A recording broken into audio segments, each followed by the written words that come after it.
Hello, everyone, and welcome to Lecture 14 of Phase B of this self-knowledge course. In this lecture, we will study Tantrism, that is, the subject of sex. Through this topic, we will come to understand why the great battle between white and black magicians has its roots in sexuality. The objective of this lecture is to help us understand the three types of Tantrism that exist, their characteristics, and how to distinguish one from another. Let us begin by defining what Tantrism is. Tantrism refers to the practice of sex, and Tantras are all those who have engaged in sexual relations. This means that every person who has had sex is a Tantra. What differentiates one person from another is the type of sexuality they practice. The great battle between white and black magicians originates in sex, because it is through sex that all powers can be developed. The bronze serpent that healed the Israelites in the desert, the serpent raised upon the staff, and the tempting serpent of Eden are in constant opposition. One is the Kundalini serpent, which rises through the spinal column, and the other is the inverted fire that descends through fornication. The first corresponds to white Tantrism, while the second corresponds to black Tantrism. Those who practice white sexual magic never spill the semen, whereas those who practice black sexual magic do. However, we must understand that there are three types of Tantrism: white, black, and gray. It is important that we learn to distinguish among them. Let us now examine each one individually. The transcendental fire develops only through white Tantrism. In this practice, there is neither orgasm nor ejaculation of semen. Through it, the Kundalini awakens, that is, the fire of the Holy Spirit. The purpose of this union is the creation of the existential bodies of the being. This practice must always take place between a man and a woman, with the phallus united with the yoni and without fornication. There are three fundamental requirements for a sexual union to be considered white Tantrism. It must always be governed by love, fidelity, and chastity. This practice should be carried out with a stable partner of the opposite sex. It should never be a relationship based on personal convenience, nor one in which hatred, resentment, or constant conflict exist. Both partners should strive to cultivate mutual respect and the development of genuine love. In the practice of white Tantrism, chastity must always be present. In other words, sexual energy must never be wasted. The key is the union of the phallus and the uterus, without the ejaculation of the sacred sperm. The method for practicing white Tantrism is as follows. Before beginning the practice, it is important to ensure that the bedroom where it will take place is free from negative energies and entities that could interfere with the work.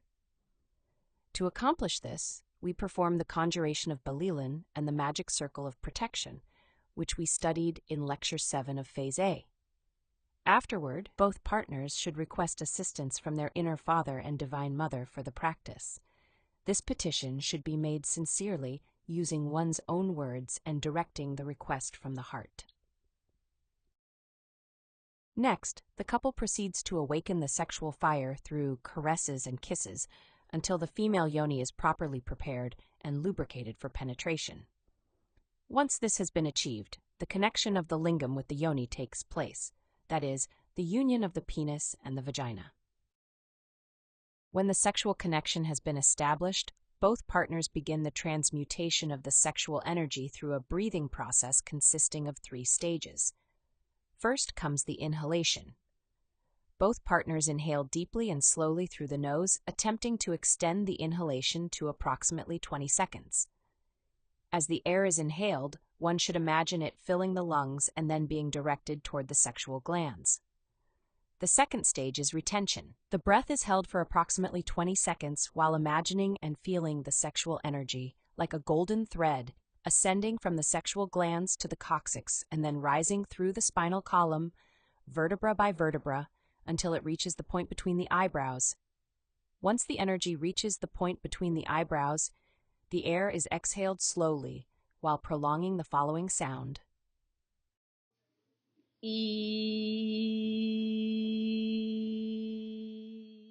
The breathing and visualization process is then repeated. Upon reaching the second exhalation, the following sound is pronounced. The procedure is repeated once more, and during the third exhalation, the following sound is emitted.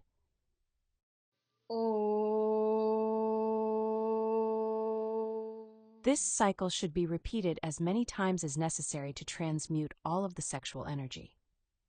If at any moment the sexual potency diminishes, meaning the man loses part of his erection or the woman loses some lubrication, gentle movements, kisses, and caresses may be used to restore the potency and continue the transmutation process.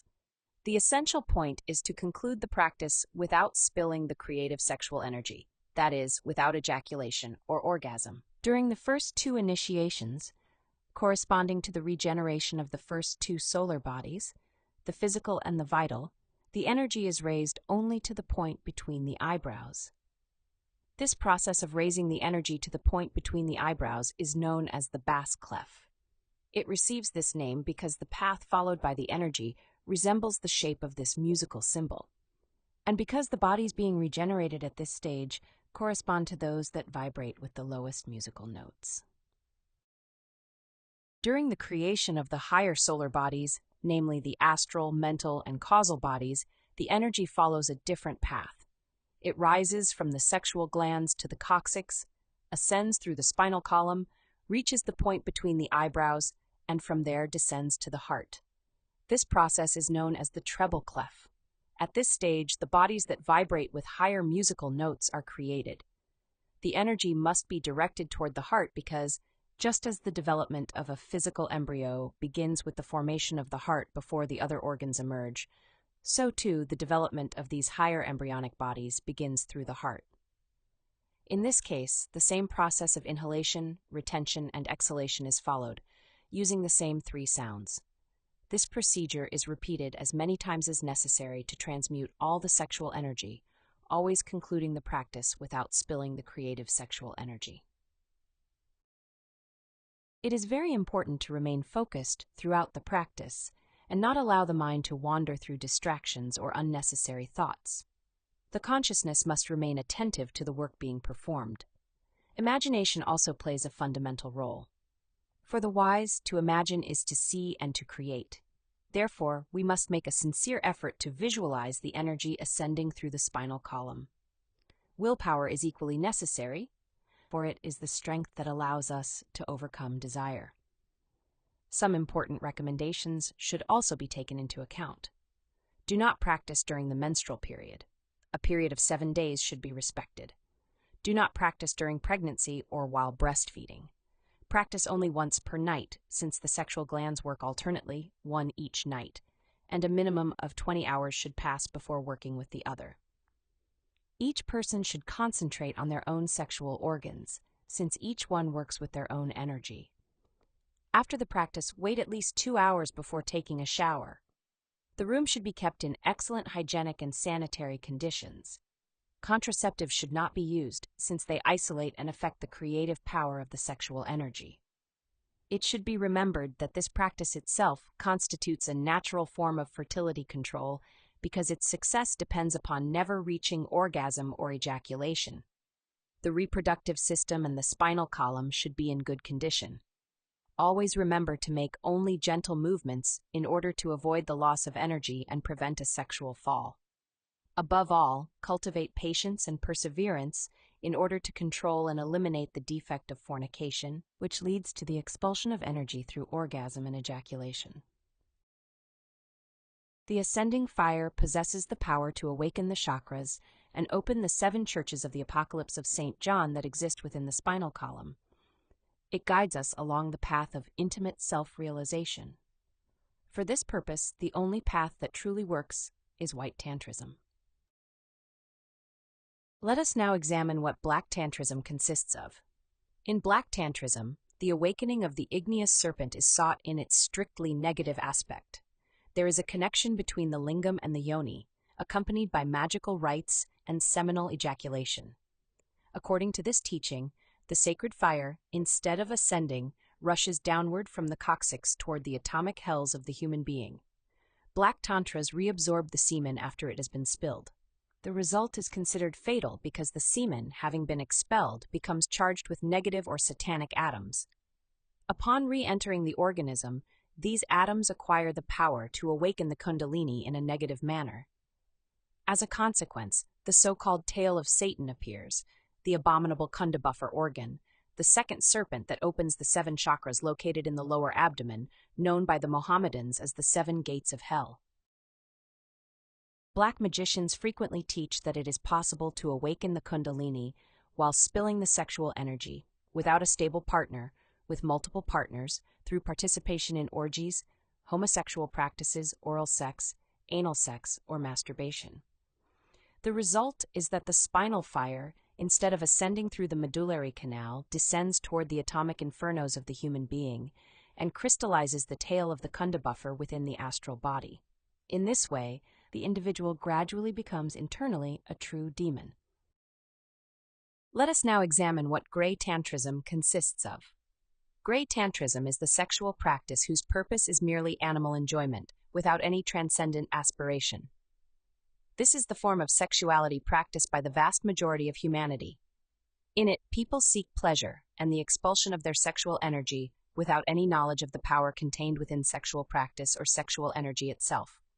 As a result, they function only as batteries that are recharged daily in order to carry out their activities.